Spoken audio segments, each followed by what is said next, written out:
Buenas tardes a todos y todas. Qué gusto ver el aula llena. Muchas gracias por venir. Las visitas siempre son agradables y esta tarde nos visita un reconocido profesor de la Universidad de Valencia, catedrático de la Universidad de Valencia, una autoridad en materia laboral en Europa. Así es que nos honra mucho con su visita el profesor José María Gerlich Peset, que además disfruta mucho viniendo a Costa Rica. En esta ocasión vamos a conversar sobre plataformas digitales, tecnologías de información y el impacto que estas tecnologías y estas plataformas tienen en la vida jurídica, especialmente en nuestra materia, en el derecho del trabajo. El formato que vamos mi querido amigo que también es visita local, el profesor Eric Briones, vamos a conversar no solamente entre nosotros, sino también con ustedes sobre este tema de las tecnologías digitales, las plataformas y el impacto que esto tiene en el mundo jurídico, especialmente en el derecho del trabajo.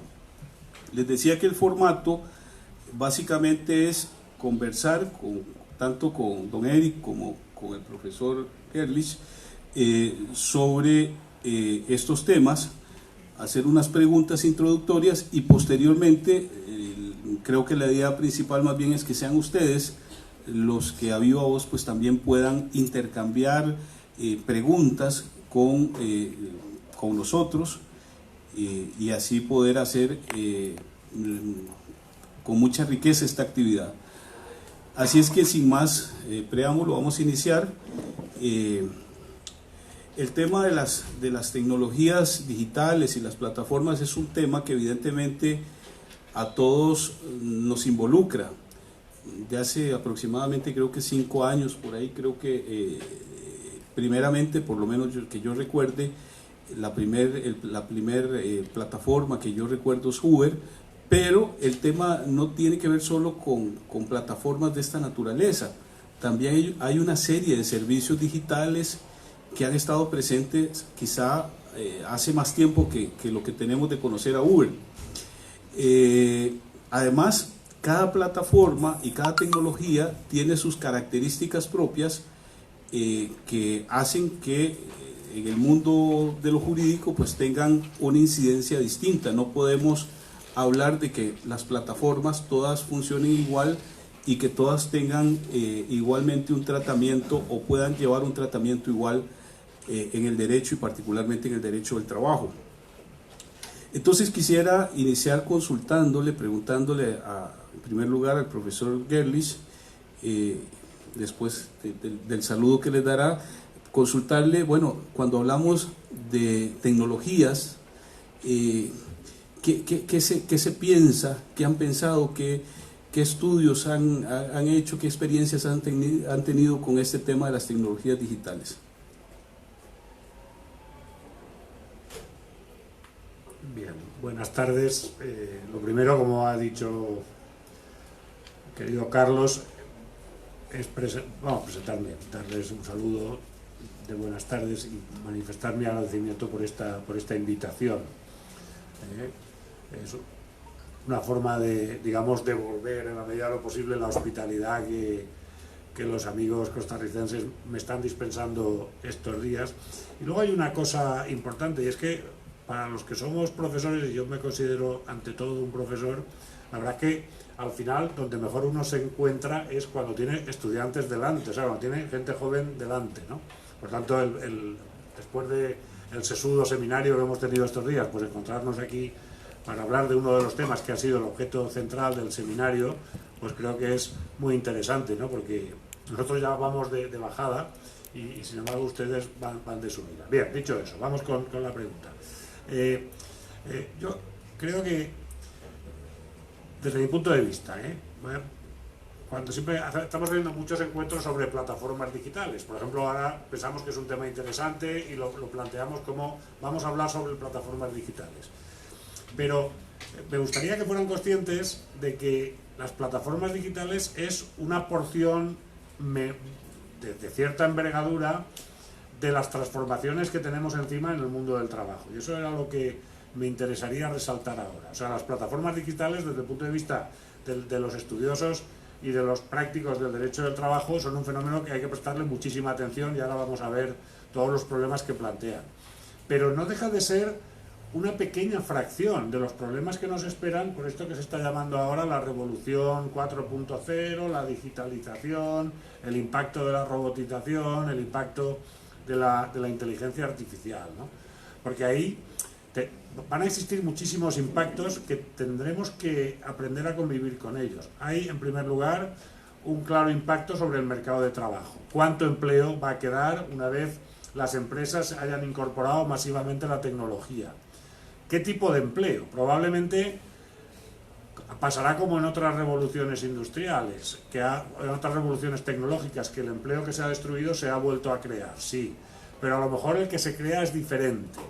Hay un fenómeno que los economistas llevan tiempo explicando en relación con las nuevas tecnologías, que es la polarización del mercado de trabajo, de manera que quedan en el mercado de trabajo, digamos, lo que es el mercado de trabajo medio, los puestos de profesional, de técnico en las empresas, es posible que desaparezcan y solo queden los grandes ideólogos, los grandes tecnólogos de la empresa y la mano de obra poco cualificada. Eso también es un fenómeno muy preocupante.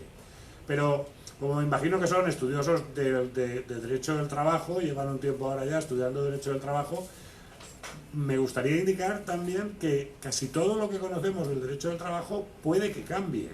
Sabemos que el derecho del trabajo es el estudio del contrato de trabajo, el estudio de las relaciones entre las organizaciones de los trabajadores y las organizaciones de los empresarios, y el estudio de la protección social, del seguro social, de la seguridad social. Esos son los tres grandes tratados que tiene el derecho del trabajo. Pues bien, es muy posible que el derecho del trabajo que conocemos ahora no tenga nada que ver con el que existirá al final, porque la empresa va a cambiar de una forma muy importante, ¿no? La empresa en la que pensamos tradicionalmente, una empresa de tamaño medio grande, una empresa con todos los trabajadores concentrados, esa empresa está desapareciendo precisamente porque están las nuevas tecnologías. Y pongo esto sobre la mesa, yo creo que ya podemos, porque así a lo mejor Eric quiere añadir algo, tampoco quiero ocupar el debate. Claro, muy buenas tardes, muchachos, profesores. Me siento muy halagado por lo que hizo don Carlos Gómez, esa iniciativa que no siempre la tenemos, y creo, como les decía a ustedes, los que son estudiantes míos, que debemos de sacar provecho. Vean, nosotros en Costa Rica, y específicamente dentro del ámbito laboral, estamos en ciernes, o sea, estamos relativamente dando los primeros pasos.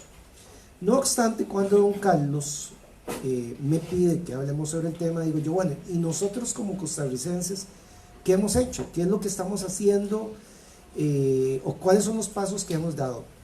Ustedes saben que de acuerdo a nuestra ley de jurisdicción constitucional, lo que diga la Sala Constitucional, salvo para sí misma, es erga omnes, o sea, es de acatamiento para todos los costarricenses, con las excepciones que prevé la ley de jurisdicción constitucional.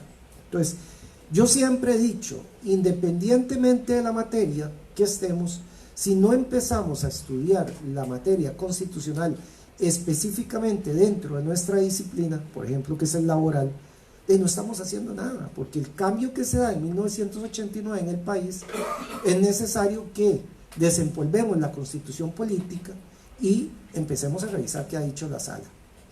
Bajo este norte, y precisamente este año, ahora en septiembre, el 25 de septiembre, nuestra sala constitucional cumplió 30 años de existencia, me pongo a revisar y digo, ¿qué ha dicho la sala sobre el tema?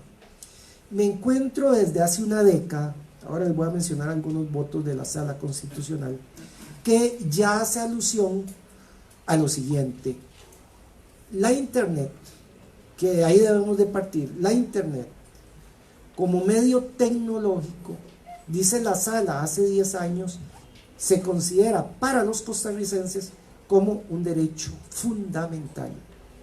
Y me permito, don Carlos, hacer mención de lo siguiente, abro comillas. Sin lugar a dudas, la Internet, esta es una resolución 10.627 del año 2010, la cual también ha sido ratificada en el 2010 por la 12.790 y mediante el voto 15.100 del año 2014, dice, sin lugar a dudas, la Internet se ha constituido en uno de los grandes avances del siglo XX, pues su desarrollo generó una revolución en diversos campos. Si bien en un principio fue ideada con un propósito meramente militar, lo cierto es que su uso original ha dado un giro total para convertirse no solo en un instrumento al alcance de gran parte de la población, sino además ha llegado a ser una de las herramientas principales para el desarrollo de un nuevo concepto, la sociedad de la información, fruto de la globalización. Debe indicarse que a la luz de la sociedad de la información y del conocimiento actual, el derecho de todas las personas de acceder y participar en la producción de la información y el conocimiento se vuelve una exigencia fundamental. Por ello, tal acceso y tal participación deben estar garantizados a la totalidad de la población que habite en Costa Rica. Y hay este voto del año 2014 donde manifiesta que se debe obligar al Estado a ir desarrollando progresivamente todo este conocimiento, todo este tipo de información tecnológica, hablemos de internet, hablemos de redes sociales, hablemos de las plataformas, todo lo más, dice el Estado costarricense mediante la sola constitucional, debe irse desplegando de acuerdo a las mejoras y el crecimiento y a la implementación de las nuevas tecnologías que potencien el derecho de este acceso, y le dice que el encargado en el país para ir progresivamente realizando esto es la SUTEL, la Superintendencia de Telecomunicaciones. Entonces, partamos que los costarricenses, este tipo de tecnologías, llámese plataformas, el desarrollo, ya lo tenemos incorporado desde hace una década como un derecho fundamental que debe ir en progresividad.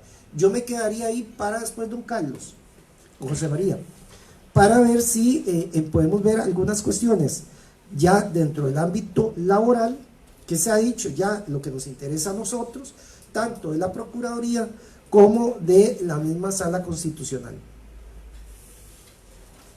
Bueno, es que efectivamente esta transformación que está sufriendo la sociedad, decía alguien por ahí un día de estos, de que el problema de los cambios en la sociedad pues siempre han significado retos, pero hace algún tiempo, cuando se inventó la electricidad o vino el primer vehículo a Costa Rica, hubo un tiempo para desarrollar las carreteras, en el caso de la electricidad para hacer el tendido eléctrico, ir poco a poco, pero los cambios hoy en día son vertiginosos y no nos dan tiempo de prepararnos, nos estamos preparando bien en nuevos cambios. Entonces, estos... Perdona que te interrumpa, hay una cosa que tienen que buscar en internet, al hilo de lo que dice Carlos, que es, hay una gráfica, no sé cómo se encuentra, pero se encuentra, yo la he visto, que muestra los diferentes inventos de la humanidad de los últimos 100 años, cuánto han tardado en tener 100 millones de usuarios. Y entonces sale pues el teléfono normal, el teléfono de Graham Bell, el de cable, que había una vez que los teléfonos tenían cable, algunos ya no se acordarán, pero era así. O no los conocieron. Exacto, no, por eso no los conocieron. Entonces sale cuánto tardó en tener 100 millones de usuarios el teléfono de cable, aquel de la antigüedad, 75 años. Luego salen una serie de inventos de ese tipo, etcétera, y se ve cómo a medida que la sociedad de la información avanza, el cambio, el alcanzar 100 millones de usuarios es más rápido. Candy Crush, ¿saben lo que es Candy Crush? 3 meses. Así es. 3 meses en alcanzar los 100 millones de usuarios. No, y cuando nos estamos preparando para asimilar el cambio, ya está desfasado, ya cae en desuso y hay nuevas tecnologías. No, para nada. El asunto es que cómo impacta esto el derecho individual del trabajo, cómo impacta las relaciones colectivas, el derecho colectivo del trabajo, y cómo impacta la seguridad social, que eran los tres elementos que hablaba José María ahora. Sin lugar a dudas, estamos ante estos retos y evidentemente el derecho del trabajo se transforma, siempre se ha transformado, pero ahora creo que será o está siendo más vertiginoso. Entonces, podemos ahora ir hablando ya de tecnologías. ¿Qué experiencia tienen, iniciando nuevamente tal vez con José María, qué experiencia tienen en España, cómo les ha ido, por ejemplo, con la plataforma Uber, porque hay que entender que no todas las plataformas son iguales. La misma plataforma Uber tiene un servicio de transporte de personas y la misma plataforma Uber tiene un servicio de comidas, de traslado de comidas. Hay otras plataformas que hacen servicios de mensajería. En Europa están las plataformas, por ejemplo, que recogen las patinetas o patinetes, como llaman allá, o otras que las cargan, les cargan la batería para que funcionen. Es decir, a partir de toda la revolución tecnológica surgen una nueva serie de servicios que desde luego generan experiencias no solo en el derecho en general, el derecho mercantil también, sino desde luego en el derecho del trabajo. Entonces, le pediría nuevamente al profesor Gerlich que nos comente un poco de estas experiencias de las plataformas. Vale, aquí lo que pasa es que el tema de las plataformas como vehículo de prestación de servicios es difícil de abordarlo desde un único punto de vista, porque plataformas hay muchísimas y hacen cosas muy variadas. Tendemos a ejemplificar el debate en lo que vemos por la calle o en lo que usamos, o en lo más llamativo, que seguramente son Uber Eats y Uber como las grandes cosas. Pero si uno reflexiona o mira a su alrededor, las plataformas están por todas partes. En Europa tenemos plataformas que posibilitan compartir el coche. Yo no sé si aquí existe una cosa francesa llamada BlaBlaCar, que consiste en que tú te quieres desplazar a algún sitio, te bajas la plataforma y alguien aporta que voy a tal sitio, alguien viene conmigo y vas a medias en los gastos de gasolina, o sea, algún peaje, cosas de estas. Hay una plataforma que esta creo que sí que es conocida aquí, que es Airbnb, que es una plataforma que presta servicios inmobiliarios. Tenemos las plataformas de transporte de personas, las plataformas de transporte de cosas, ¿no? Como Uber Eats. Tenemos plataformas que ofrecen servicios de cuidado de personas dependientes, de ancianos, cosas de este tipo. Tenemos plataformas que ofrecen entrenadores deportivos, entrenadores personales. Tenemos plataformas de traductores, plataformas genéricas de microtareas, de cualquier tarea que se pueda. Las de los patinetes o las motos también en mi ciudad. Tenemos unas motos amarillas que se pueden alquilar, o el Car2Go, que se pueden alquilar con una aplicación, y que hay gente que se apunta a esa aplicación para darles mantenimiento, etc. Claro, es un mundo muy abigarrado. Entonces a mí me gustaría, si Carlos, si me das dos minutillos, introducir un poco algunos criterios de clasificación de estas plataformas, de todo esto que está a nuestro alrededor, y ver que no todas son iguales. Yo creo que, de entrada, hay dos conceptos que son muy importantes en este mundo de la plataforma, que es diferenciar la economía colaborativa de lo que no es economía colaborativa. Allí, yo no sé si aquí esta terminología se utiliza, la de economía colaborativa, pero las plataformas se presentan como un fenómeno de economía colaborativa, que es un fenómeno estupendo. La economía colaborativa es estupenda. ¿Por qué? Porque permite, digamos, dar salida a bienes o servicios que no se usan habitualmente. Es decir, BlaBlaCar es economía colaborativa. Yo tengo que ir a la ciudad de al lado, voy en mi coche, tengo 5 asientos, voy solo, y entonces puedo ofrecer 4 asientos al mercado. ¿Qué consigo? Yo consigo ahorrarme un dinero, porque vamos a ir a medias con los gastos, pero el otro consigue transporte, pero además la sociedad consigue menos atascos, menos contaminación, etc. La economía colaborativa es una economía socialmente responsable. Las plataformas todas tienden a presentarse como economía colaborativa, pero no todas son economía colaborativa. Las plataformas, hay plataformas que son economía colaborativa, he puesto el ejemplo de BlaBlaCar, pero otras son empresas mondas y lirondas. Son empresas que se dedican a ganar dinero como hacen los empresarios, y yo no lo critico, ¿eh? Los empresarios están para ganar dinero y esto no se puede evitar. Entonces yo creo que hay que tener claro la diferencia entre economía colaborativa, que es algo bueno, entre comillas, y lo que los americanos y los ingleses llaman gig economy, la economía del bolo, que es la otra, que es las plataformas que permiten descentralizar la actividad a cualquier sitio.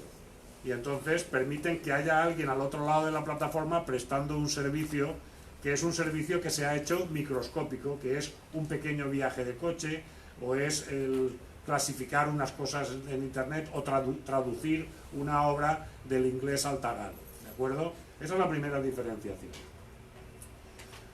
Segunda diferenciación, que creo que es importante, porque cada plataforma es diferente. Hay plataformas que son meros mediadores en el mercado, que construyen un mercado de internet, digamos, que aproxima a 7.000 millones de personas, o las que tengamos acceso a internet en el mundo, que debemos ser algunos miles de millones, que aproximan a los que quieran ofrecer algún servicio y a los que quieren comprar ese servicio, ¿no? Por ejemplo, la que les comentaba antes, que tenemos en España de cuidadores de personas dependientes, que se llama Quidum, esa probablemente es una plataforma de mediación, ofrece una serie de profesionales y hay gente que se apunta a esa plataforma y contrata a esos profesionales, ya se ponen de acuerdo al margen de la plataforma, digamos.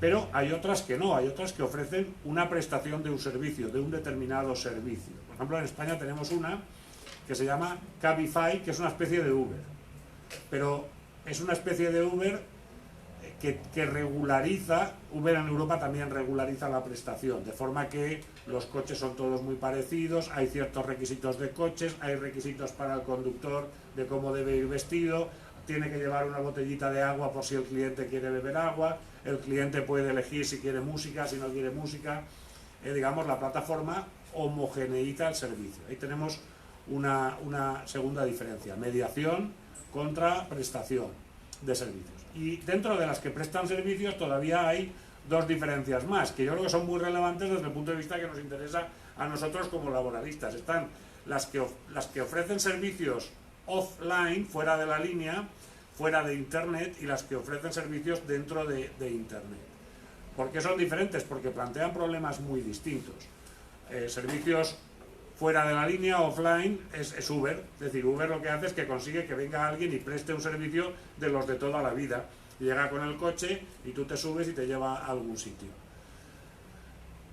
Frente a ese tipo de plataformas hay otras en las cuales el servicio se presta online. Es decir, tú, cuando hay una plataforma de servicios de traducción, no un traductor de esos, un Google Translator, no, una verdadera plataforma, ahí lo que hay es alguien que quiere un servicio y aporta una traducción, un texto en inglés para que alguien se lo traduzca al tagalo. Pero todo eso ocurre en internet, y a lo mejor el traductor del inglés al tagalo está en Mongolia exterior, porque es un señor que se exilió allí porque estaba encantado de tal, y que sabe inglés y tagalo. Y esto, como pueden comprender, plantea problemas muy distintos desde el punto de vista de la efectividad de las tutelas de los trabajadores, que estoy seguro que después podremos hablar de este tema. Bueno, Eric, vos ibas a plantear un tema ahí Sí, de la regulación. Algo que estaba viendo aquí también, donde el Estado, por medio de la Sala Constitucional, y siguiendo con lo que ha dicho la Sala Constitucional, como que nos jala las orejas ya al sector público y nos dice, desde hace 8 años aproximadamente, primero hace 10 años dijo, esto es un derecho fundamental, lo de las tecnologías, lo de la internet, etcétera, etcétera. Por eso ustedes ven que poco a poco en más lugares hay esa posibilidad de la utilización de las tecnologías en diferentes lugares, incluso se está haciendo gratuita. En parques, van a Liberia, van a San José, ustedes pueden tener tecnología gratis. Y en el año 2012 estaba revisando que hay un voto muy importante para el sector público, que es el 2271, donde hace una relación de las tecnologías, medios electrónicos con la administración pública, con el Estado costarricense. Y oigan lo que dice, y ahora les voy a contar unas anécdotas. Dice la Sala Constitucional, hace menos de 8 años, ante el surgimiento de la sociedad de la información y sobre todo por la evolución de las nuevas tecnologías de la información y del conocimiento, ha surgido un derecho de cuarta generación, denominado derecho de las personas, ciudadanos o administrados, de relacionarse por medios electrónicos con las administraciones públicas, el que constituye un capítulo más del gobierno digital o de las administraciones públicas electrónicas, tendiente a facilitar el acceso a la información de interés público y a racionalizar todo tipo de costos. Y hace alusión, por ejemplo, el desarrollo que ya se estaba dando en Europa y aquí dentro del área de América y Chile sobre todo. Bueno, ¿qué trajo esto para nosotros en la práctica y específicamente dentro del ámbito laboral? Bueno, en el 2017, cuando entra en vigencia la reforma procesal laboral, que hay un fortalecimiento estatal dentro del ámbito laboral, por ejemplo, les cuento, y es una realidad que no me deja mentir don Carlos, que está litigando, que ha litigado. En el Ministerio de Trabajo, yo me acuerdo, casi 30 años de trabajar en el Ministerio de Trabajo, yo me acuerdo que todavía hace 2, 3, 4 años atrás, 3 años, no sé si los que son asistentes o litigaron o fueron ahí al Ministerio de Trabajo, por ejemplo, para hacer un cálculo, por ejemplo, para hacer una conciliación, no sé si te acordás, Carlos, que había que hacer filas y unas filas que, bueno, siempre nos criticaban como gobierno, ¿qué vamos a hacer con esto? ¿Cómo lo cambiamos? Bueno, de acuerdo a este mandato y al desarrollo que se ha dado a nivel nacional, por ejemplo, el Ministerio de Trabajo, hoy por hoy, ustedes no quiero verlos ahí haciendo fila, para nada, no tienen que ir ningún litigante, no tiene que ir el ciudadano de Grecia, desde su portátil tenemos ya Ministerio de Trabajo y ustedes piden la cita, inmediatamente ponen el correo donde necesitan, ya sea la cita de cálculo de prestaciones o de conciliación, tanto en el ámbito individual o colectivo, y les llega para tal fecha, asignado tal funcionario del Ministerio de Trabajo, les indica el lugar y la oficina. Eso te voy a contar, porque mi hermana que es litigante lo hizo. Estamos hablando, sin mentirles, media hora, y ustedes ya tienen toda la información, para que le digan a sus clientes, a sus futuros clientes, mire, ya le conseguí, ya no es como antes, que incluso yo me acuerdo que había que ir a pagar a una persona para que me cuidara el campo, o sea, puro Caja Costarricense de Seguro Social. Bueno, estos mandatos que nos viene dando la Sala Constitucional, por eso inicié con Sala Constitucional, que es erga omnes, bueno, nos ha imbuido, nos ha sumergido, nos ha hecho dentro de la realidad tecnológica al gobierno. Ojo, tenemos que hacer eso, es un mandato. No es posible hoy con las tecnologías seguir en lo mismo. Eso como ejemplo te lo pongo y se los pongo con base también en la reforma procesal laboral, porque yo sé que muchos, incluso era una queja, muchos me dicen, profesor, pero es que ahí no, eso ya cambió. Estamos hablando si acaso hace un año y medio, Carlos, que se está ahí, José María, que se está dando, tal vez en otros países superado, pero les voy a contar también, con eso puedes continuar. Tuve la experiencia en mi tesis doctoral de ir a un sistema a 2010, 2008 más o menos. Estuve, por ejemplo, en Honduras, que me interesaba el sistema inspectivo de Honduras. Miren, ustedes no tienen idea. Una vez se dice, qué mal estamos nosotros aquí en el país, pero hay que ir a ver otras realidades. Por ejemplo, ojo, yo no concibo, José María, y como les conté allá cuando hice que fui a España también a hacer el estudio del sistema inspectivo, no concibo cómo un funcionario le tengan que pagar por hacer sus funciones, porque se supone que un funcionario, por ejemplo, un inspector de trabajo, se supone que es el Estado con base en los convenios 81 y 129, OIT, yo creía que lo han superado. Bueno, les cuento, en Honduras, y todavía hace poco me dicen, en Honduras cuando yo fui, para que ustedes pudieran tener una cita o que pudieran ir a una empresa, un inspector de trabajo, para valorar las condiciones de salud ocupacional o las condiciones sustantivas del derecho laboral, había que pagarle. Había que pagarle porque lo que se decía, no era pagarle salario, sino pagarle para que fuera a la empresa, porque tenían que pagarle el transporte y la alimentación, por favor. Eso está superado de nosotros hace 75 años, donde nos dan todo este tipo. Bueno, hay países que no viven esa realidad, menos esto que estamos viviendo nosotros como costarricenses. Bueno, efectivamente el mismo ministerio tiene una plataforma digital donde incluso se pueden hacer cálculos de prestaciones, ni siquiera es necesario sacar cita para eso, ingresa uno los datos y ya te dice cuánto tiene el trabajador, y si quiere uno que intervenga el ministerio como conciliador, pues como ya lo dijo Eric, puede pedir la cita por medio de la aplicación que tiene el Ministerio de Trabajo. Pero en Europa esto ya pues va más adelante. El tema Uber, tal vez para ponerle una cara a lo que estamos hablando, un nombre, que como ya vieron, igual que aquí, pues hay diferentes plataformas y Uber también tiene varios servicios. Hay unas sentencias del Tribunal de Justicia de la Unión Europea que se ha pronunciado, la C43415 y la 32016, que José María bien las conocerá, donde confirman que Uber es un servicio de transporte, que no es lo que tenemos aquí. Actualmente hay proyectos para regularizar Uber, que ha tenido su discusión y que se dice que surge a propósito de la protesta y de la fuerza, del empuje que están dando los taxistas para que Uber se excluya, no pueda operar, se declare ilegal. Hay presión de ambos lados, por supuesto también de Uber, pero en el caso europeo ya el tribunal cuyo pronunciamiento es vinculante para todos los Estados miembros ha dicho que Uber es un servicio de transporte, y eso, como ya lo adelantaba José María, implica que necesita una autorización para operar, como lo hace el servicio de taxi, el servicio de buses, y por supuesto, aparte de tener la autorización, pues deben de cumplir con los requisitos para seguir operando. Tal vez si nos amplías más sobre el tema, José María. Vale, es un poco rollo porque tengo que dar algunas explicaciones para que se entienda bien cuál es el sentido de las dos sentencias de Uber. Uber, las plataformas tienen una cosa también que no he comentado antes, y es que son como estos del cine, son mutantes, cambian en su configuración, ¿eh?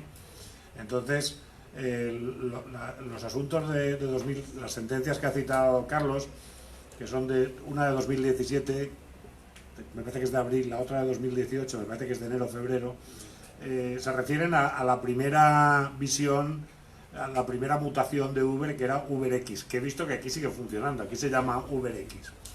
UberX se presentaba como economía colaborativa, es decir, tú eres un ciudadano particular, tienes un coche y quieres llevar a alguien a cambio de un dinero, pues lo puedes hacer, y Uber te facilita esa posibilidad, ¿no? Y por tanto es una actividad, yo no voy a decir ilegal, pero sí completamente paralegal, porque se supone, como te lo presentan en el mundo de la economía colaborativa, pues no tiene una regulación. Y entonces, claro, ¿quién se cabrea con esto? ¿Quién se enfada con esto fuertemente? Los taxistas, porque piensan que UberX les está haciendo una competencia desleal. Ellos tienen que afrontar el pago de la licencia, el pago del tributo municipal, lo que sea que paguen en cada país, que es distinto, etc. Bien, en este contexto, tanto en España, la primera sentencia, la de 2017, viene de España el asunto, como en Francia, año 2018, procedimientos judiciales liderados por organizaciones de taxistas, por gremios de taxistas, por corporaciones de taxistas, ponen en cuestión esta figura, este UberX, que se presenta como economía colaborativa. Ante el Tribunal de Justicia, el debate se plantea en esta doble posición. Los taxistas sostienen que Uber es una actividad de transporte, mientras que Uber sostiene que es un mero intermediario, que no es nada, es una plataforma y no es nada. ¿Cuál es la relevancia en términos? Es un intermediario de Internet, dice además. Yo lo que soy es un servicio de la sociedad de la información. ¿Por qué esta distinción es muy importante en el caso europeo? Pues va un poco en línea con lo que estaba comentando Eric, porque los servicios de la sociedad de la información son un verdadero derecho. De hecho, en Europa tenemos una directiva que, como considera que los servicios de la sociedad de la información son fundamentales para el progreso, los liberaliza completamente. Todo servicio de la sociedad de la información está liberalizado, de manera que todos podamos tener acceso a Internet, a Netflix y a lo que sea. Muy bien. Mientras que la actividad de transporte es una actividad que tiene normas comunitarias en el caso del transporte por carretera y no tiene normas comunitarias o europeas en el caso del transporte dentro de las ciudades, de manera que los gobiernos estatales, los Estados miembros pueden establecer límites, sujetarlo a requisitos de licencia, etcétera.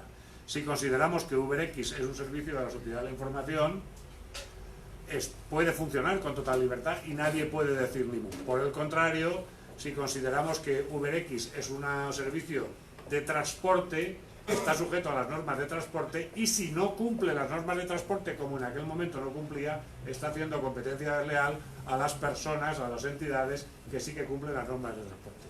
¿Qué es lo que vino a decir el Tribunal Europeo? Lo que ha anticipado Carlos. No, esto no es un servicio de la sociedad de la información. Esto es un verdadero servicio de transporte. ¿Y en qué se basa? Pues se basa en que, digamos, Uber es la que configura el servicio que presta.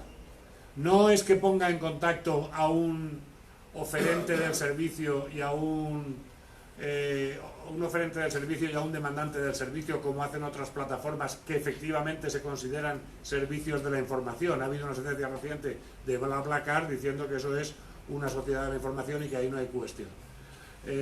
Sino que Uber establece para sus prestadores de servicios, para los conductores, para entendernos, una serie de criterios que nos hace pensar que Uber está uniformando el servicio, y en la medida en que uniforma el servicio, lo que está haciendo es ofrecer un servicio de transporte y por tanto sujeto a las normas de transporte. ¿Cuáles son los criterios? Y algunos de estos, a los que hayan estudiado ya Derecho del Trabajo, les van a sonar. ¿Cuáles son los criterios en los que el Tribunal de Justicia Europeo se basa para decir que se produce esta uniformización? Que Uber controla la prestación de alguna manera, establece unos requisitos sobre cómo tiene que ser la prestación, que Uber tiene un sistema de control de las personas que prestan el servicio, son las estrellitas o las caritas esas que luego nos salen, que luego uno hace ¡pum! A lo mejor lo hace muy alegremente y no sabe que esos son datos que se incorporan al algoritmo que distribuye el trabajo. Luego de eso podemos hablar si quieres, Carlos, o si alguien pregunta de esto. Y tiene una política uniforme en materia tarifaria. Entonces, en la medida en que todo eso es así, el Tribunal de Justicia ya en 2 ocasiones ha dicho UberX es un servicio de transporte y por tanto está sujeto a las reglas de transporte y por tanto en Europa UberX ha desaparecido. O sea, en Europa sigue habiendo Uber ha mutado, ha cambiado su naturaleza y ahora es otra cosa, luego si quieren hablamos de esto, pero UberX tal y como funciona aquí, que son particulares que funcionan en la economía informal, digamos, esto ha desaparecido, si no en todos los países, en los países que tengan normas rígidas, que yo creo que son todos en materia de transporte urbano. Pues bien, esta sentencia que citaba el profesor Briones, evidentemente es una de las sentencias, no sé si es la primera, que eleva a rango de derecho fundamental el acceso a la Internet, efectivamente. Y sobre esta base, pues, los ciudadanos tenemos acceso a una serie de servicios. Yo creo que sería importante seguir profundizando sobre esta sentencia y sobre la relación con estas plataformas, concretamente Uber, que ya estamos adentrándonos a una figura muy conocida entre nosotros, que como bien lo dice José María, aquí sigue siendo un servicio que está regulado por la libre, ¿verdad? Es una persona que tiene su carro, ofrece los servicios y a Uber, cumple con los requisitos que la plataforma le indica y el Estado no interviene, a diferencia de Europa, donde es un servicio de transporte como cualquier otro servicio de transporte, bajo las regulaciones y requisitos que exigirá cada legislación de cada país, o incluso que en España, que tiene comunidades autónomas, cada comunidad autónoma tendrá sus requisitos para que puedan operar. Pero démosle la oportunidad al profesor Briones para que nos hable sobre este mismo tema. Muchas gracias. A ver, nosotros como costarricenses, ¿qué hemos hecho? Y específicamente como gobierno, sobre el servicio este que se ha comentado, el servicio de transporte de personas, el Uber, el que ustedes utilizan mucho, sobre todo los millennials.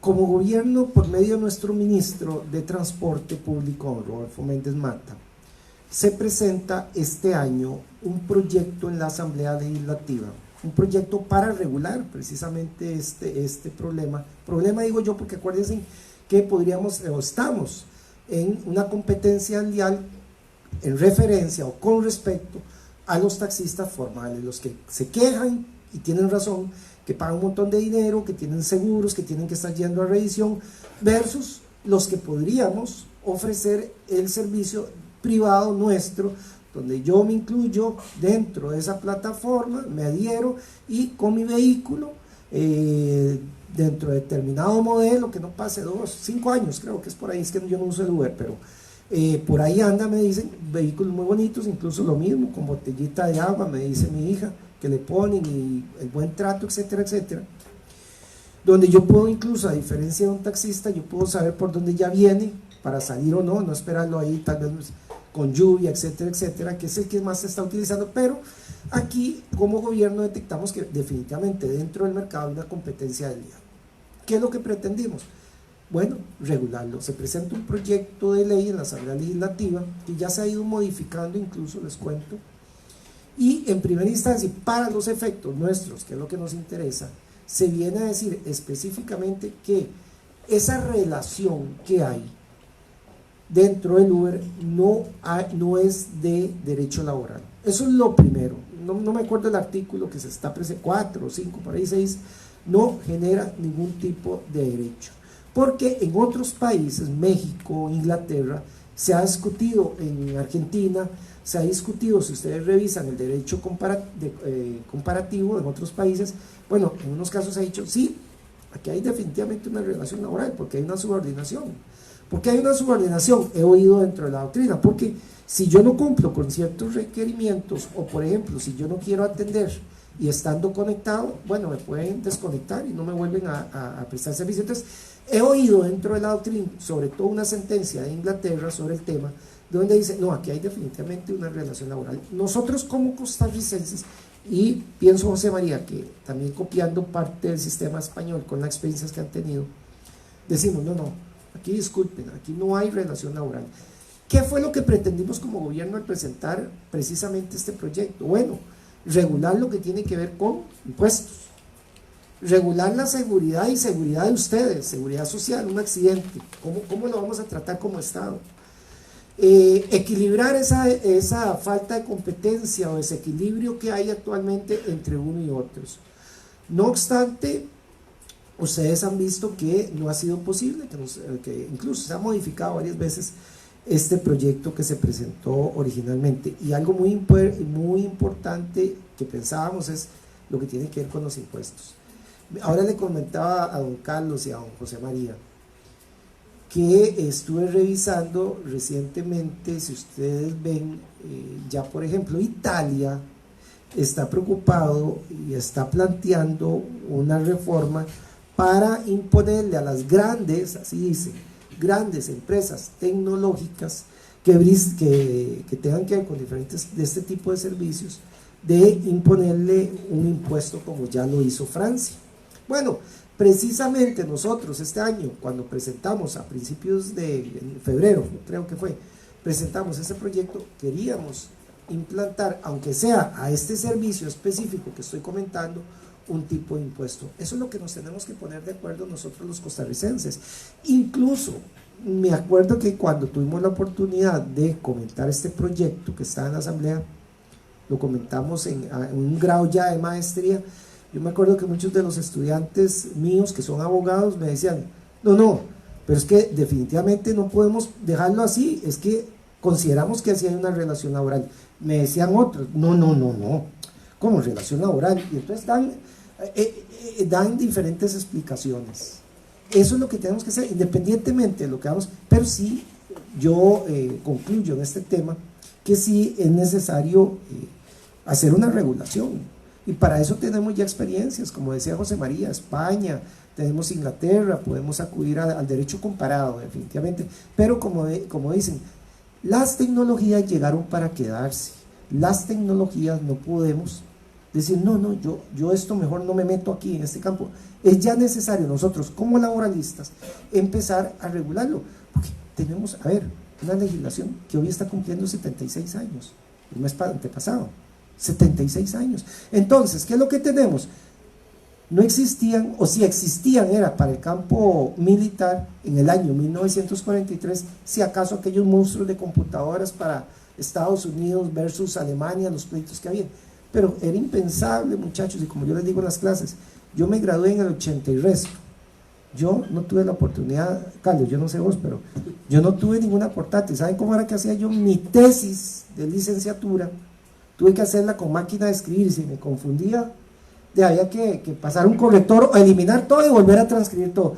Eso, bueno, hoy la realidad es diferente, pero también los laboralistas tenemos que adecuarnos a los tiempos, si no nos estamos dando herramientas.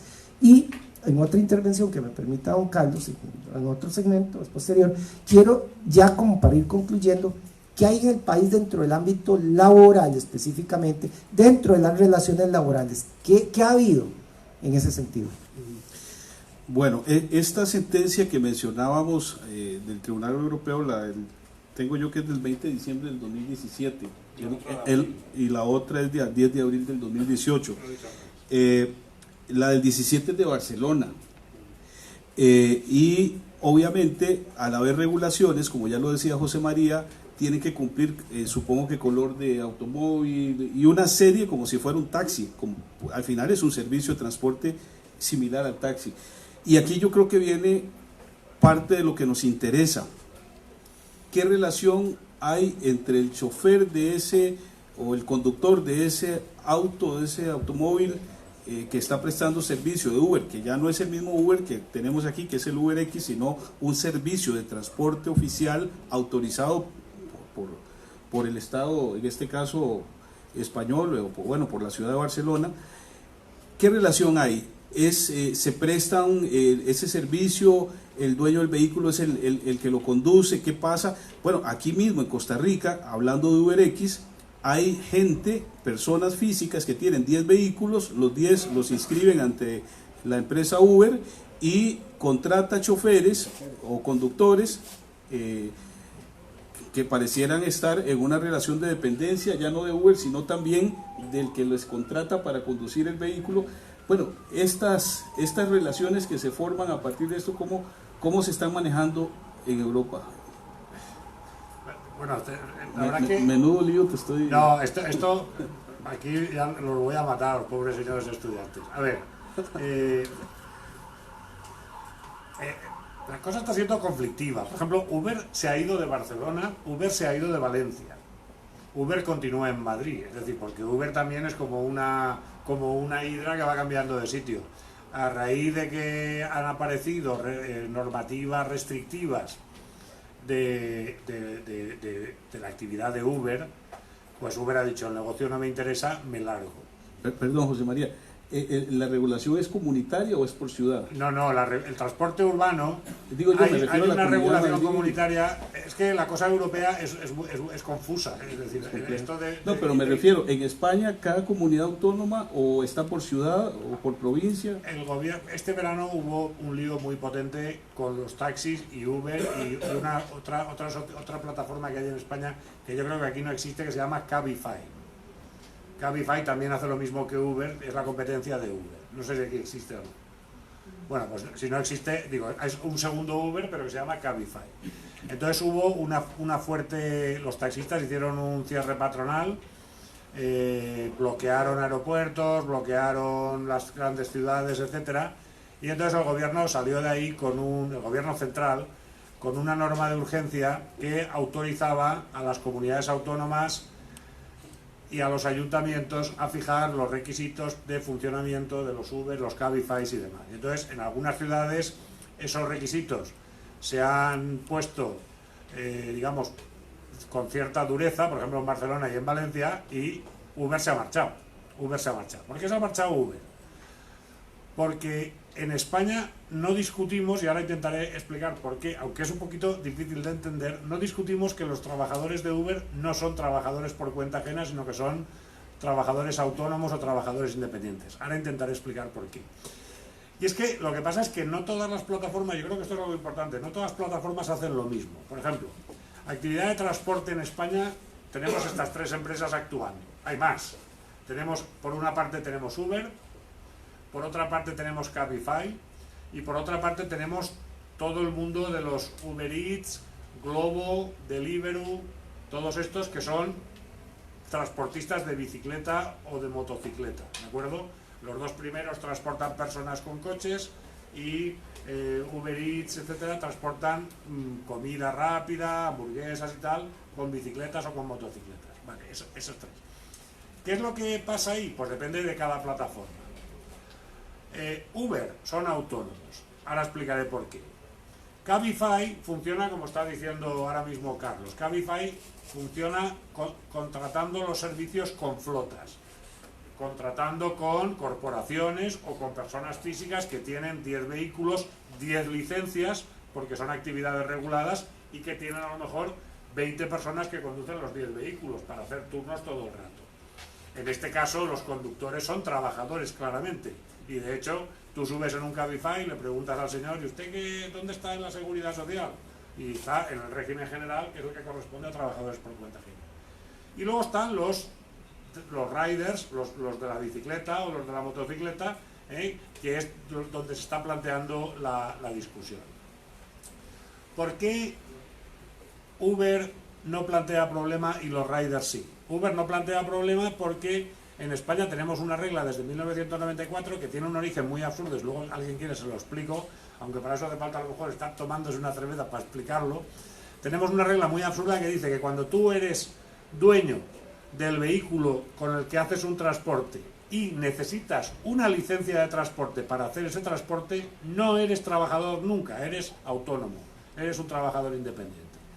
De manera que el transporte de personas siempre necesita licencia, por tanto, los conductores de Uber tienen que tener una licencia, aunque no es una licencia de taxi, sino es una licencia que ahí llamamos VTC, que no sé qué quiere decir las siglas, pero se llaman licencias VTC, que son para hacer transporte discrecional de viajeros, y por tanto, estos sabemos que están fuera. Uber no está planteando problemas. Cabify tampoco, porque sabemos que están dentro del derecho del trabajo.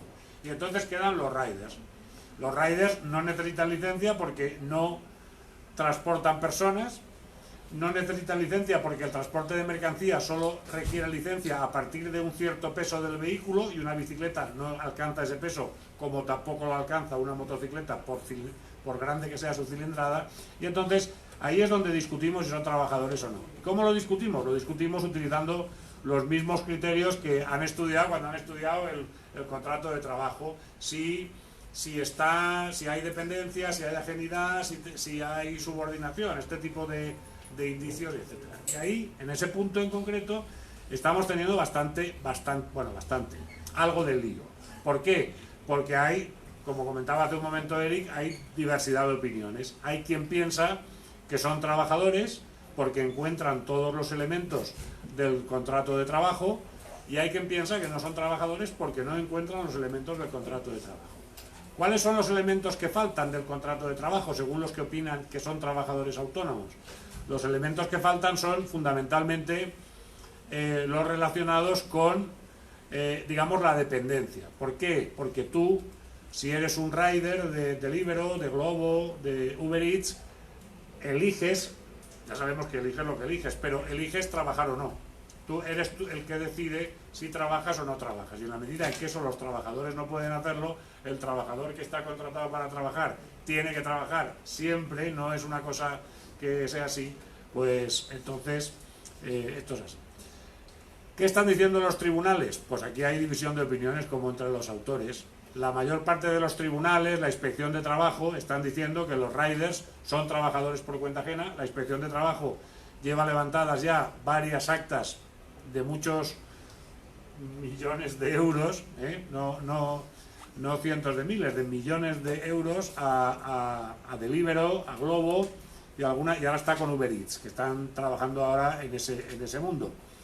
Y ya hay sentencias de los tribunales que dicen que efectivamente los trabajadores de los riders son trabajadores de la plataforma, trabajadores por cuenta ajena, trabajadores subordinados. Hay algunas sentencias que dicen que no, que son trabajadores autónomos. ¿Cuándo se resolverá esto? Pues yo creo que falta un año y medio o 2 años para tener certeza absoluta de que cuando llegue el asunto al Tribunal Supremo. Por ahora tenemos sentencias ya, tenemos muchas sentencias digamos de lo que sería la primera instancia. Tenemos ya sentencias de suplicación, que es la segunda instancia, que se resuelve a nivel regional y que son contradictorias. Algunas sentencias de suplicación dicen trabajadores subordinados, otras dicen trabajadores autónomos. Habiendo contradicción, ahora podemos llegar al Tribunal Supremo y yo calculo que en 1 año y medio o en 2 años lo sabremos. ¿Cuál es mi pronóstico? Mi pronóstico es que se van a considerar trabajadores. Mi pronóstico es que se van a considerar trabajadores subordinados. ¿Por qué? Pues porque los precedentes apuntan en esa línea.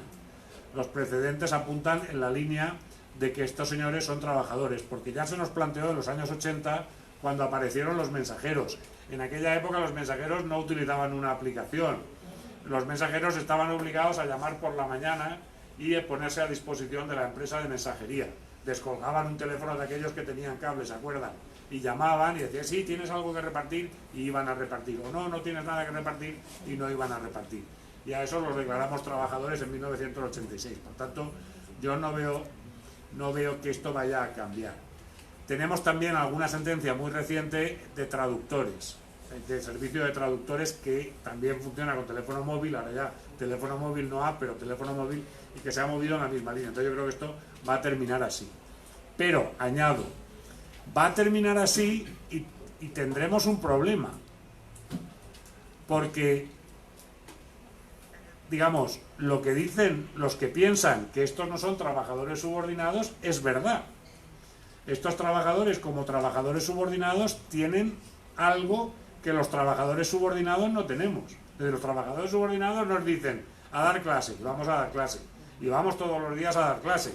No sé si me explico. Estos no, estos pueden decir una semana, me voy a Costa Rica. Oye, no tengo que pedir un permiso, pero pueden decir una semana, no, yo esta semana no quiero dar clase, me quedo en mi casa. Esto no está pensado el contrato de trabajo para hacer algo así. No está pensado. Entonces, tendremos que cambiar el contrato de trabajo para meterlo dentro. De hecho, en Europa, en algunos países, existen unos contratos que todos pensamos que son unos contratos de trabajo muy particulares y consideramos que son leoninos y que son abusivos.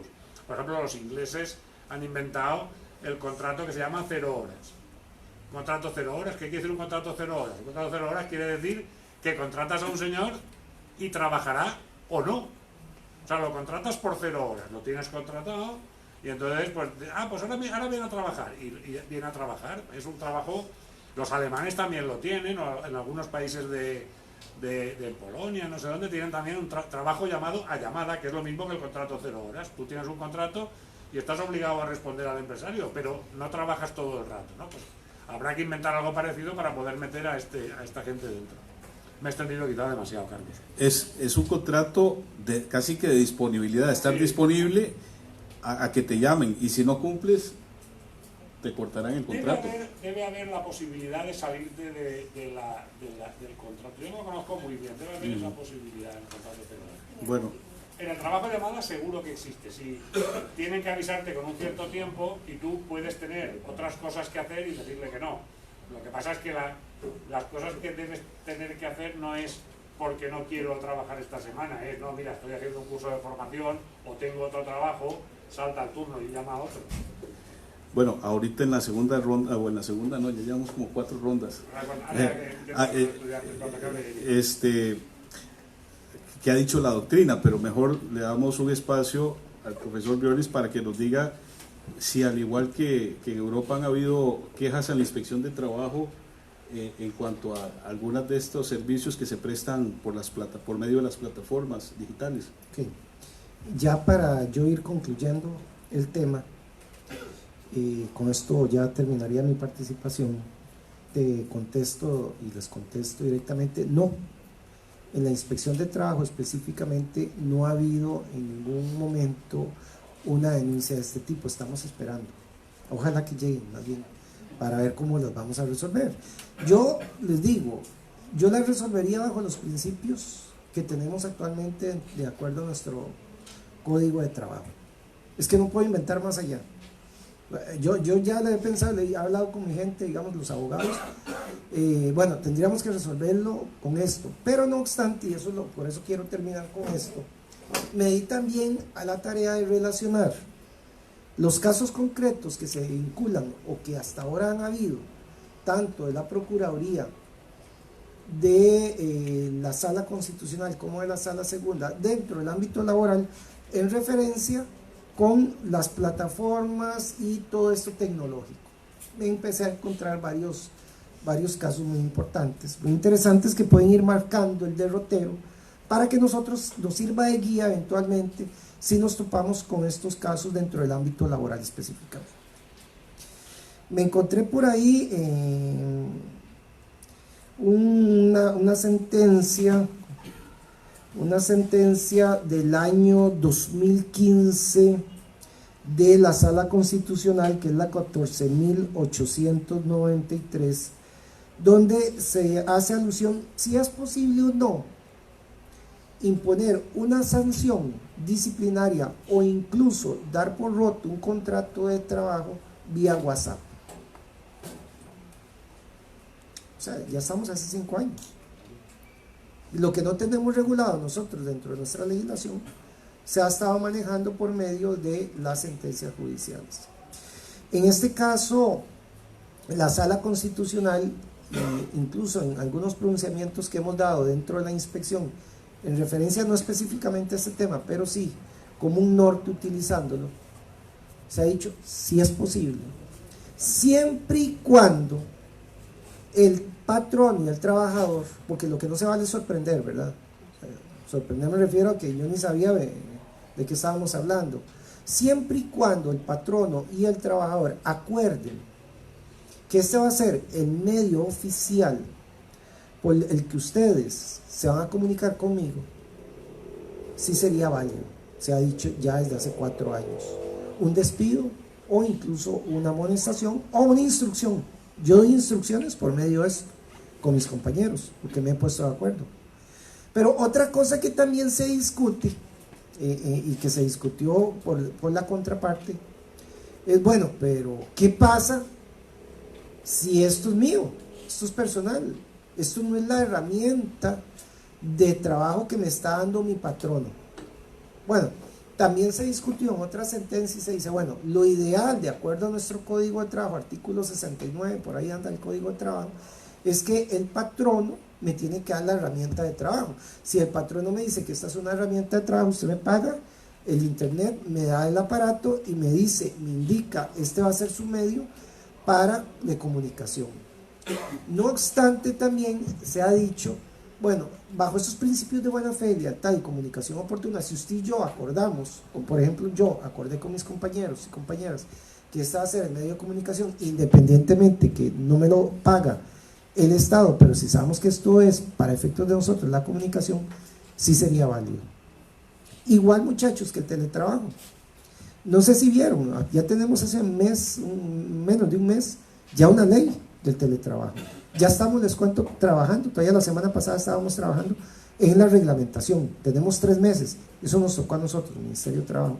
Entonces, ahorita nos estamos planteando todas estas situaciones del teletrabajo, porque si ustedes revisan, son 12, 13 artículos nada más, si ustedes revisan se dice que en el teletrabajo como herramienta, como modalidad de trabajo distinta a la tradicional, se deja previsto que si yo me pongo de acuerdo con mi trabajador y yo le digo, no se preocupe, yo quiero ir a teletrabajar, don Carlos, yo tengo mi computadora, yo la voy a poner, yo pago mi internet, no hay ningún problema, lo cual no debería ser de acuerdo a nuestra legislación tradicional de hace 75 años, pero sí lo dejamos previsto en la legislación. Si nos ponemos de acuerdo bajo esos principios, que usted se hace cargo, don Carlos, entonces, para todos los efectos.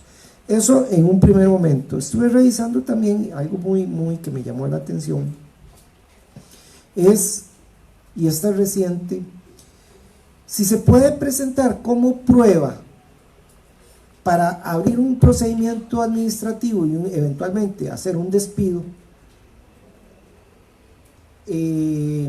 alguna falta que esté o que tenga como prueba el uso del Facebook, el uso del WhatsApp o de cualquier otra red.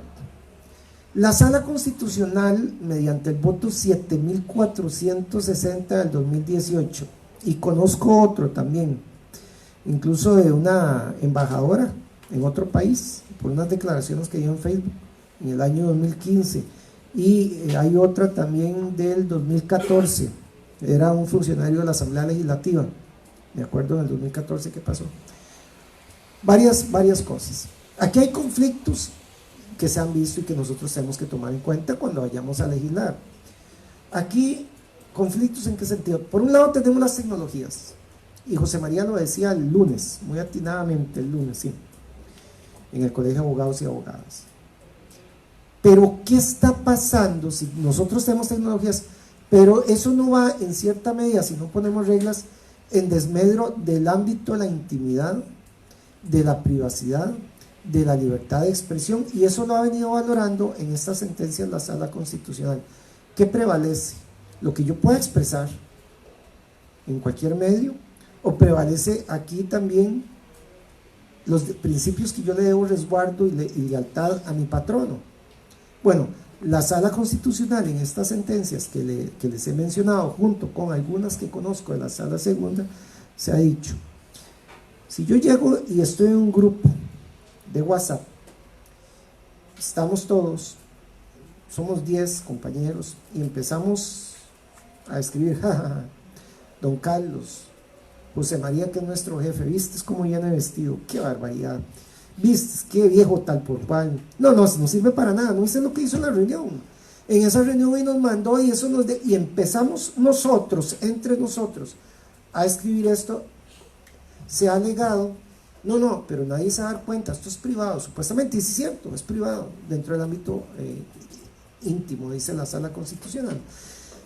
Pero no se podría eventualmente, si José María llega, me toma el celular, me revisa la red que estoy utilizando y me dice: ajá, estás hablando de mí. Ahí sí la Sala ha dicho reiteradamente, hay una violación, y no solo violación a la intimidad, a la libertad de expresión, no, también está usando de mi patrimonio, de mi celular.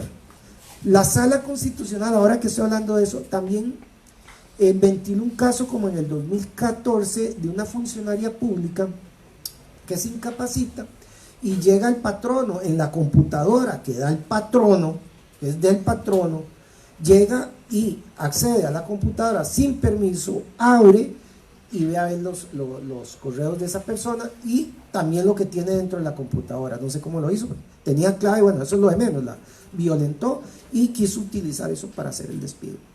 La Sala dijo: no, un momentito, aquí a usted no le han dado permiso para hacer eso. Y dice en la contestación que hace el patrón: en un momento, yo soy Estado y yo le estoy dando a usted las herramientas, y las herramientas están bajo su cuidado, yo puedo en cualquier momento acceder. Digo, la Sala: no, usted está violentando principios constitucionales que van más allá de ese principio de subordinación y de amonestaciones y de todo lo que usted quiera. No, hay principios que hay que respetarse, constitucionales, que tenemos desde 1949. Termino diciendo, entonces, en este ejemplo de lo del WhatsApp, ha dicho la Sala reiteradamente: si yo o alguno de ustedes que están dentro del grupo del WhatsApp llega a José María, que es el jefe, José María, mira, ve lo que está diciendo fulanito, y empieza José María a revisar: ah, Carlos, usted ha dicho todo esto desde hace meses mío, mire, disculpe, usted perdió mi confianza, y le abro un disciplinario y lo despido. Ha dicho la Sala: no hay ningún problema, está bien despedido, porque algunos miembros del grupo, José María no está violentando la intimidad, la privacidad, fue que a él le llegó, se lo dieron a alguien del mismo grupo y entonces en este caso sí ahí ya prevalece los principios de la relación laboral y hay despidos. Ejemplo del 2018 donde pasó todo lo contrario. Un patrono aquí en la Asamblea Legislativa hace poquito llega y lo que hizo fue, no se sabe cómo lo obtuvo, pero no lo obtuvo por un medio legal óptimo para saber que estaban hablando de él y abre un proceso disciplinario y le dice la Sala Constitucional ahora en el 2019, señor, disculpe, usted puede abrir el proceso disciplinario, pero la prueba que es relevante, que es el WhatsApp, no se puede utilizar y la anula. Claro, se cayó el proceso disciplinario definitivamente. Bueno, eso y otros temas que ahí andan, por ejemplo en el uso del Facebook, grabación de llamadas, etcétera, etcétera, que ha venido tímidamente tanto la Sala Segunda como la Sala Constitucional, que a mí me parece, a pesar de que son tímidos, bueno, es por ejemplo un parámetro para nosotros en la inspección cuando llegue, tener estos antecedentes para ustedes como abogados litigantes, tener estos antecedentes que nos pueden servir. Definitivamente yo, digamos, termino aquí mi participación diciendo dos cosas. Primero, no podemos dejar de lado las tecnologías, no nos tiene que dar miedo, jamás. Lo que sí tenemos que ser muy cautelosos. O sea, las tecnologías se pueden utilizar, pero reglamentémoslas. Reglamentémoslas, no hablo dentro del ámbito legal, sino reglamentémoslas dentro de nuestra relación laboral. Por ejemplo, me preguntaba un periodista antier, me decía que si se podía o no utilizar, no, fue la semana pasada, acaso de un despido de un funcionario del MOP, que si se podía, sí, me pregunta, fue Amelia Rueda la que hizo la consulta, ¿qué le parecía? No me pronuncié sobre el caso, no puedo ni me interesa pronunciarme sobre un caso que no conozco, pero me preguntaba aquí qué me parecía el uso de el Facebook, supuestamente en horas de trabajo, para hacer cosas que no son de mi trabajo, y utilizando la portátil que me está dando el patrono. Yo le dije, bueno, aquí no vamos a satanizar en ningún momento las tecnologías. Si no hay reglas, impóngaselas las reglas al trabajador, no me lo sorprenda, eso sí, eso no se vale, que yo no sabía, usted me dio a mí, y aquí está internet, y yo a veces porque no me da, ¿verdad? Y empiezo a poner, hola, aquí estoy aquí, y en horas de trabajo, publicando, me gusta, no me gusta, discúlpenme.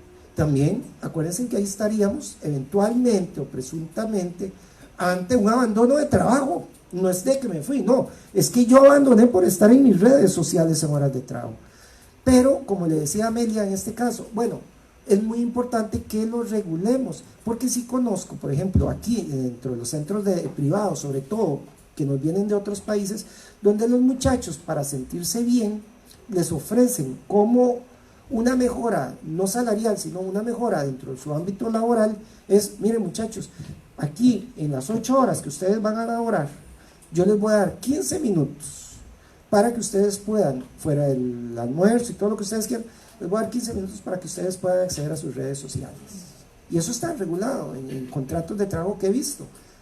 E incluso les cuento, aquí en Pavas, porque yo he ido a ese centro de trabajo, Carlos, José María, imagínense que hay un gran salón así, que es un plus que les dan para que sigan trabajando con ellos, es una empresa norteamericana, y les ponen como unas camas de aire, y ahí veo yo a los muchachos que me llevaron, acostados, todos tirados ahí, los millennials, viendo, revisando, les dan el uso de las redes gratis, pero es un estímulo para ellos, y por eso son leales a la empresa, pero todo regulado. Ya saben estos muchachos que si fuera esos 15 minutos que dan, si empiezo a utilizar, ahí me podría haber en problemas, pero lo que hay que hacer es la regulación. Bueno, yo creo que ha sido muy rico hasta ahora, no estamos terminando. Antes de darles participación a cada uno de ustedes, que supongo que tendrá deseos de consultar, de participar, dos cosas: que el tema de las tecnologías nos plantean verdaderos retos en el mundo del derecho del trabajo. Vean ustedes, no solamente en la etapa de discusión si hay o no relación laboral en una situación de una plataforma de servicio como podría ser Uber, sino ya dentro del ámbito de la relación laboral. Estos ejemplos que ponía el profesor Briones, sin lugar a dudas, nos confirman que efectivamente dentro de la relación laboral las tecnologías inciden para bien o para mal.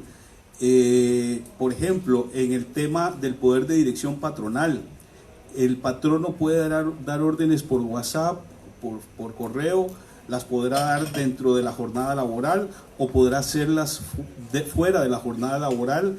Estará obligado el trabajador a responder el WhatsApp a la hora que al patrono se le ocurra, estará obligado el trabajador a responder el correo a la hora que el patrono le envíe el correo, será sancionable la no atención de los mensajes que manda el patrono fuera del horario de trabajo. Bueno, esto tiene que ver con tecnologías de información, con tecnologías, perdón. Bueno, y en el ámbito disciplinario, el tema que planteaba Erika ahorita, el tema del uso del Facebook dentro de la jornada laboral, el tema del uso del WhatsApp, el tema de no obedecer una orden dada por WhatsApp fuera del horario de trabajo. Es decir, plantea una serie de retos para los cuales no tenemos el derecho laboral, el derecho en general, pero especialmente el laboral, que es tan cambiante, que es tan dinámico, no tiene respuestas absolutas y únicas. Vean el ejemplo que ponía, bueno, el ejemplo no, lo que nos contaba José María, sobre cómo los mismos tribunales de primera instancia han tenido sentencias distintas sobre un mismo tema, y no solo los de primera instancia, sino los de segunda también. Y tendrá que venir el Supremo a definir qué es, como decir aquí, casación, que sería la última instancia, a definir, bueno, qué es qué, y a partir de ahí tener una línea. Entonces, no, en el derecho laboral no confiemos nunca en las respuestas únicas, respuestas sólidas, dependerá de cada caso y de cada circunstancia, y además no solamente de quién juzgue. Las salas de lo laboral aquí en un momento tienen una formación más con más sentido laboral, y otras con una, digamos, no tan proteccionistas, de tal manera que lo que nos queda a los laboralistas y a ustedes como futuros abogados es estudiar, como decía Couture, el derecho se aprende estudiando, pero se ejerce pensando. Sí, tenemos también que ser creativos y encontrarles el lado a los asuntos para poder sacarlos adelante. Vamos a darle participación a ustedes ya sin más preámbulos que acabo de hacer, para que si tienen a bien hacer preguntas, todavía estamos con tiempo, y la idea más bien es que ustedes participen. Aceptamos comentarios, preguntas. Ahí tenemos la primera.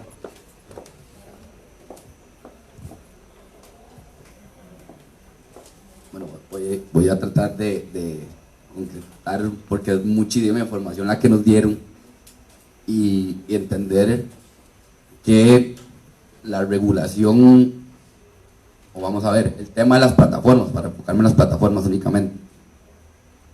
El tema de las plataformas tiene la arista del tema regulatorio propiamente, cuando vemos la esfera, por ejemplo, de si es necesario regularlo a la par del servicio de taxis, ¿verdad? Y el tema que por aparte tenemos que ver de si hay una relación laboral de personas que sacan provecho de la plataforma, ¿verdad?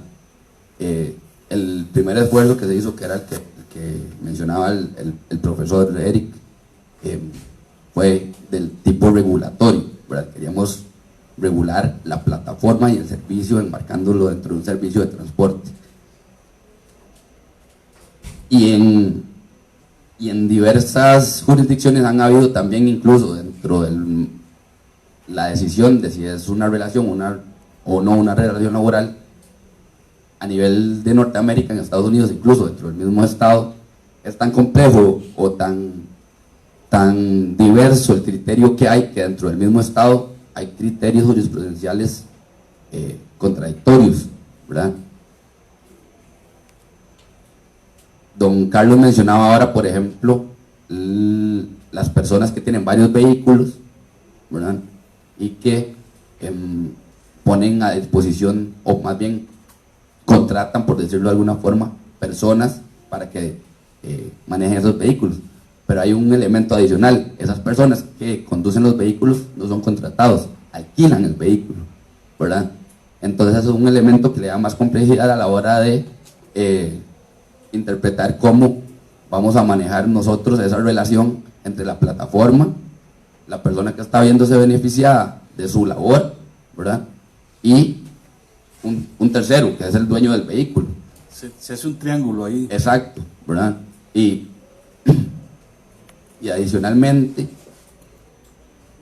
creo que tomando el derecho, como lo mencionaba don Eric, y don Carlos, me parece que fue el que lo mencionó más bien, como una ciencia que evoluciona, que tenemos que ir cambiando, que tenemos que ir evolucionando. A veces queremos retrotraer algo que va 10 años hacia adelante a una legislación que tratamos más bien que se publicó, se creó hace más de 50, ¿verdad? Donde no teníamos ni siquiera mapeado lo que podíamos ver, lo que estamos viendo ahorita.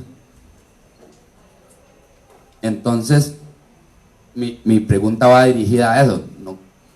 No necesariamente vamos a ponernos de acuerdo en si hay una subordinación o si son estándares de servicios, si es un pago de salario o si es un pago que la plataforma más bien está facilitando de la persona usuaria a la persona que está brindando el servicio, ¿verdad?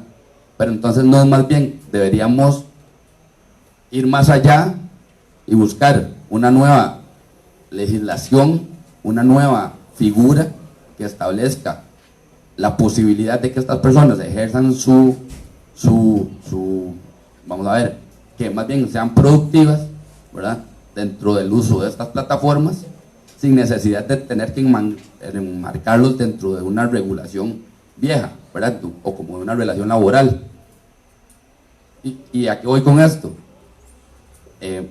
Simple y sencillamente, en Costa Rica ya hay más de 20,000, 25,000 Ubers, que son más de 4 o 5 veces los taxistas, ¿verdad? Con más seguridad, con carros más nuevos.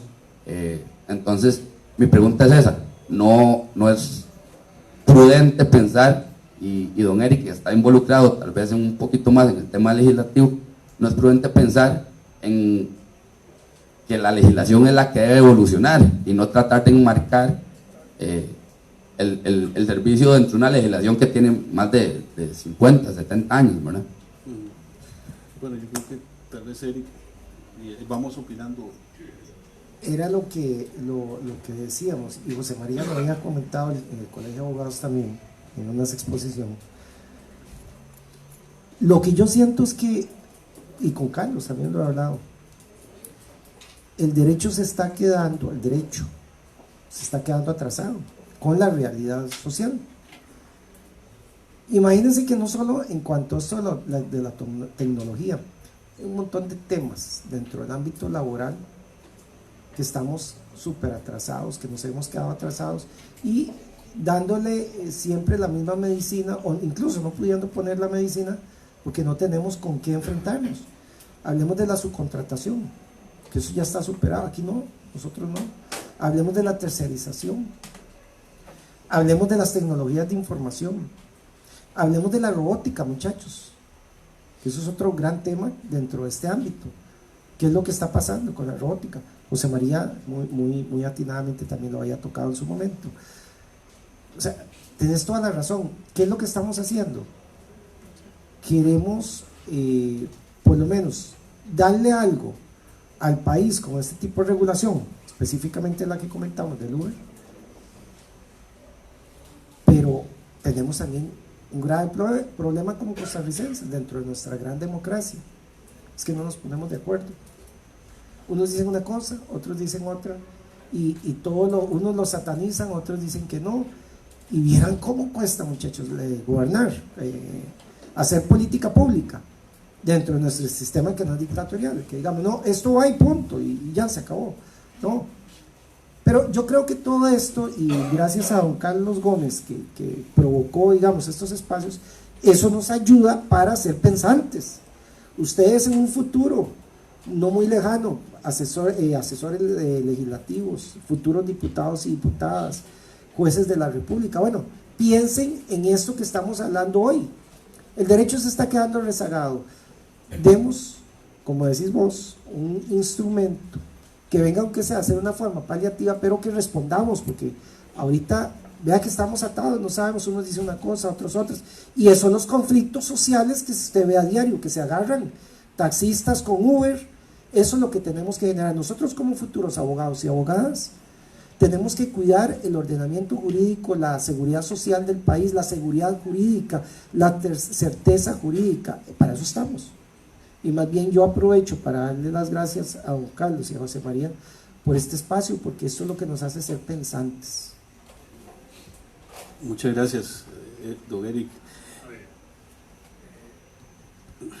Usted sabe casi tanto de plataformas como yo, está muy puesto en el funcionamiento y en los problemas que plantea, ¿no? Por tanto, creo que la pregunta que nos hace es un poquito retórica, en el sentido de que, ¿sabe? Lo que le voy a decir yo ahora, yo creo que ya lo sabe. Bueno, quizá alguna cosa no, pero porque claro, lo que le voy a decir es que sí, tiene razón, pero ¿y eso cómo se hace? Ese es el problema. Veamos, efectivamente, en España, en concreto en España, en la última legislatura ha habido dos momentos en los cuales el Parlamento ha hablado de la transición digital, de los problemas de la economía, de la nueva economía digital, etcétera, etcétera, y uno de los temas que ha salido es el tema del trabajo en plataformas.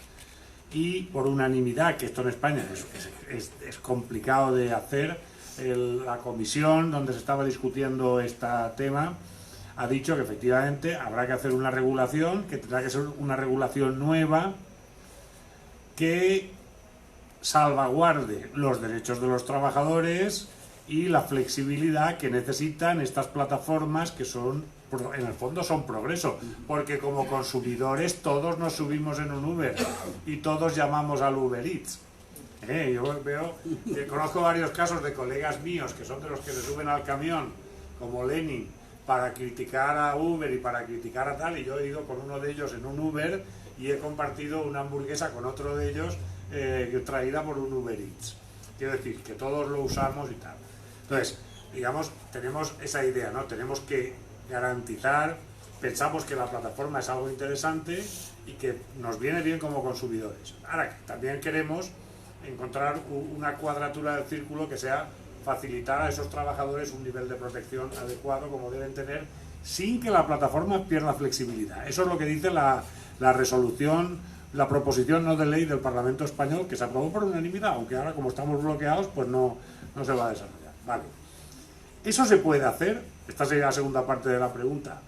Yo creo que sí, yo creo que hace tiempo que en los países europeos estamos dando vueltas a la idea de que no puede haber una frontera a capón, como decimos en España, y ¡pam!, que divida los trabajadores por cuenta ajena de los trabajadores autónomos. No, eso no es posible, porque la vida es mucho más complicada. Hasta ahora hemos funcionado de manera con un sistema binario, 1 o 0. O eres trabajador autónomo o eres trabajador subordinado, y no hay otra. Y seguramente hay otra. Seguramente tú puedes generar un espacio intermedio de unos trabajadores autónomos con una protección especial. Ese es el camino por el que se están dando en algunos países europeos. Por ejemplo, en Francia hay una regulación especial del trabajo en plataformas que se introdujo en el año 2016 y en la cual se viene a decir que el trabajo en plataformas, que funcione como sea, pero el patrón, que en este caso no se llama patrón, se llama cliente, está obligado a dispensar cierta protección a los trabajadores, hacerles un seguro y garantizarles algunos derechos en materia de integridad física, etcétera.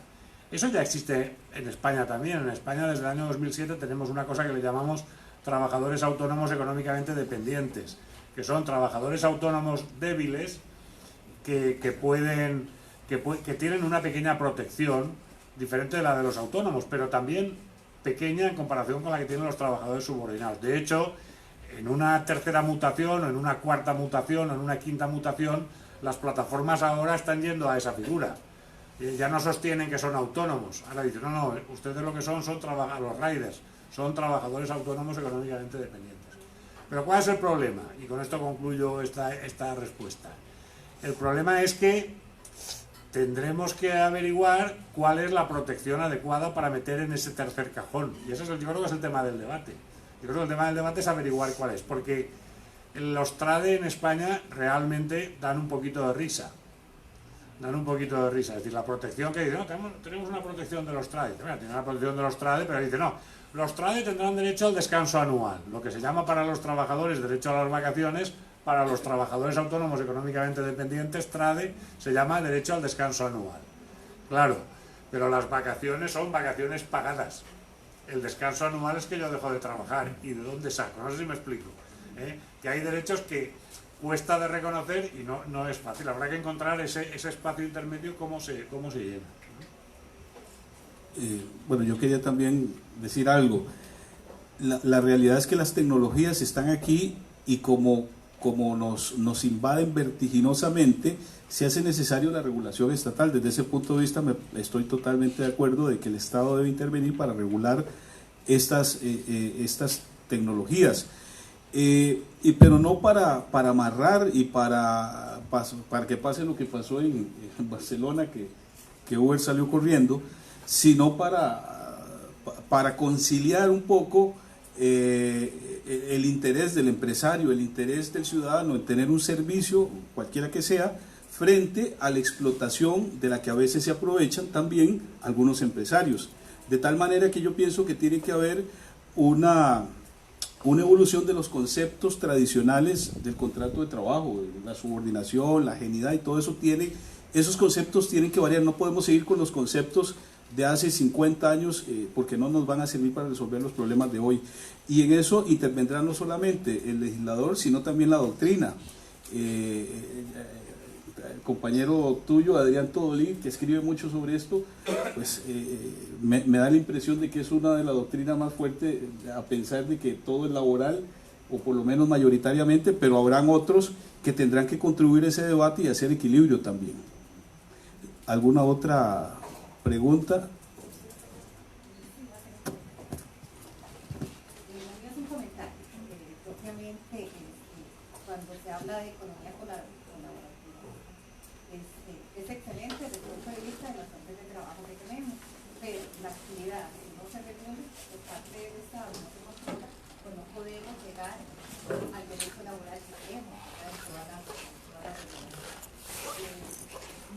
Me gustaría saber qué hicieron en Barcelona y en Valencia cuando se entró con la regulación de UberX, que salieron muy bien, pero que en algún momento tuvieron que estar discutiendo en la mesa toda la legislación para traerlos a la mesa, notificarlos, porque, bueno, yo soy asesora legal del despacho de transporte del Ministerio de Obras Públicas y Transportes, y uno de los problemas que tuvimos ahora con el proyecto de ley fue, bueno, ¿dónde notificábamos a Uber en Costa Rica para poderlos traer a la mesa, sentarnos en las mesas de trabajo y poder determinar la legislación? ¿Cómo se lleva esto allá? No, porque no es que... Sí, no, es que igual me he explicado mal. No es que se haya expulsado a Uber, es que Uber se ha ido. Ellos se fueron. Se fueron, y la historia es la siguiente, se fueron de Barcelona, y la historia es la siguiente, o sea, UberX desaparece después de la sentencia, incluso antes ya había desaparecido porque ya se veían venir que la sentencia iba a ser contraria. Yo creo que Uber tiene un domicilio en Europa en algún sitio, me parece que está en Holanda, y entonces sí que se sabe dónde está Uber, allí en Europa sí que se sabe. No, es posible que no. De hecho, en España no está, pero está en Holanda, y como hay un espacio único judicial, sí, yo creo que está en Holanda. La forma en que consiguen que se marche es la siguiente. Establecen una regla que obliga a que, si tú quieres utilizar un Uber o un Cabify, tienes que el Uber o el Cabify no te puede atender automáticamente desde que tú entras en la aplicación. O sea, tú entras en la aplicación y pides estoy en tal sitio, que venga el conductor Carlos Gregorio, y el conductor no puede ir hasta que no pasa un cierto número de tiempo. En el caso de Valencia me parece que son 15 minutos, en el caso de Barcelona es 1 hora. Claro, evidentemente deja de ser una alternativa viable al taxi, se convierte en una compañía de coches de alquiler con conductor. Si tiene que pasar todo ese rato, ya no estás pensando en el viaje no planificado, sino que estás pensando en un mercado del viaje planificado que siempre ha existido en España y que no tiene nada que ver con Uber. Y entonces Uber dice, me voy. ¿A qué juega Uber? Esto es una idea que yo tengo. ¿A qué juega Uber? Uber juega en realidad, desde mi punto de vista, a obtener dentro de N años una indemnización multimillonaria a cuenta de todos los españoles. Porque claro, a mí me da la impresión de que ese tipo de reglas son reglas que van contra toda la lógica del mercado. Si tú puedes prohibir la actividad o no puedes prohibir la actividad, pero si haces esto estás situando a un sector de mercado que estás diciendo que es legal en unas condiciones discutibles. No sé si me explico. Pero yo creo que ahí esto va a terminar, creo, con una sentencia del Tribunal de Justicia diciendo que la actividad, que el libre mercado se resiente, que no es posible que algo que es legal en no sé dónde no sea legal en España y le metas una traba de 1 hora o de 15 minutos, y entonces ellos luego irán a conseguir una bestia indemnización. Pero de esto no tengo ningún dato, ¿eh? No tengo ningún dato de que sea así, tengo esa corazonada. Confirmar que lo pueden notificar en Uber VB Mr. Trouland 1097 DP Amsterdam. Sí. Aquí en Costa Rica, por lo menos los recibos que a mí me llegan, de hecho estoy leyendo el recibo. Sí. Bueno. Está muy lejos. De Barcelona está un poquito más cerca. Una más. Vamos a tener una participación más porque ya muchos tienen examen. De hecho, algunos me han dicho que tenían examen a las 7 y veo que se han retirado algunos, pero por razones de examen. Vamos a tener la última y damos la respuesta o comentarios y cerraríamos la actividad. Sí, muy buenas noches. Un comentario Buenas noches. simple en materia del derecho del trabajo, ¿cierto? Y es lo siguiente. Aló.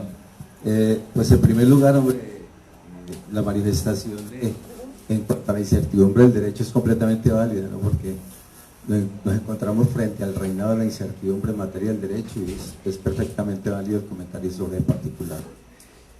Y en segundo lugar, pues en materia de derecho no está escrita la última palabra, ¿no? El derecho igualmente es cambiante y hay nuevas tendencias de derecho y hay evolución del derecho. Pero a mí sí me preocupa esencialmente, es decir, el concepto de la flexibilización del contrato de trabajo. En el sentido de que entendemos de que hay nuevas tendencias, que hay tecnologías, ¿cierto? Pero esas tecnologías efectivamente igualmente tienen que estar dentro del estadio de lo que es el derecho del trabajo y respetar los contratos de trabajo. Es decir, no es un conflicto que se presenta entre lo que es el derecho privado y el derecho público, sino el conflicto que nos genera el derecho social, que es el campo del derecho laboral, el campo del derecho del trabajo. Entonces, a mí sí me parece muy peligroso que a través de estas figuras se vaya flexibilizando de manera tal el contrato de trabajo que terminemos frente a un contrato de prestación de servicios, que lógicamente nos va a generar un camino completamente distinto y estaríamos hablando de la deslaboralización del trabajo y llegaríamos a un estadio tal donde ya seguiríamos hablando desde el contrato de prestación del servicio, del contrato del derecho civil y nos estamos olvidando del derecho laboral y al final terminamos pensando de que el derecho laboral es una especie en vía de extinción, ¿cierto? Quería hacer solamente ese comentario. Mil gracias. No, muchas gracias a usted por el comentario. La verdad que estos espacios son para eso, para reflexionar sobre, en este caso, sobre el futuro del derecho al trabajo, que es el tema en muchos congresos a nivel mundial. ¿Cuál es el futuro del derecho laboral? Y justamente todos estos problemas de la tecnología no solamente nos plantean esa preocupación suya, que en el caso nuestro hay una garantía constitucional, la del artículo 56, que prácticamente impide que el trabajo se reduzca a una simple mercancía. Yo creo que hay un límite constitucional a estos nuevos conceptos que habría que tener sobre el derecho al trabajo. Lo que sí es cierto que el derecho al trabajo tampoco puede quedarse anclado a los criterios rígidos y tendrán como límites los principios propios del derecho al trabajo. Y uno de estos principios, los principios institucionales, como podrían ser la Constitución y demás normas que protegen al trabajador. Pero esa preocupación es la discusión en todo lado, ¿verdad? ¿Cuál es el futuro del derecho del trabajo? Yo quisiera tal vez, pues, para aprovechar la visita que tal vez José María se refiera. Vamos a ver, yo no me atrevo a saber cuál es el futuro del derecho del trabajo, pero sí que creo que visto con los ojos de los jóvenes, y me remito a la pregunta que hizo antes el compañero, es que no podemos juzgar el siglo XXI con conceptos que son casi del siglo XIX, es decir, en el caso que estamos discutiendo aquí, las plataformas, el concepto de trabajador es el concepto de la factoría Ford en Detroit, es que ese es el trabajador. Cuando hablamos de un trabajador, y todo el derecho del trabajo está moldeado sobre una empresa medio grande y de trabajadores industriales, una empresa industrial medio grande. Y entonces lo hemos tenido que llevar a los servicios, al sector público, y cada vez chirría más.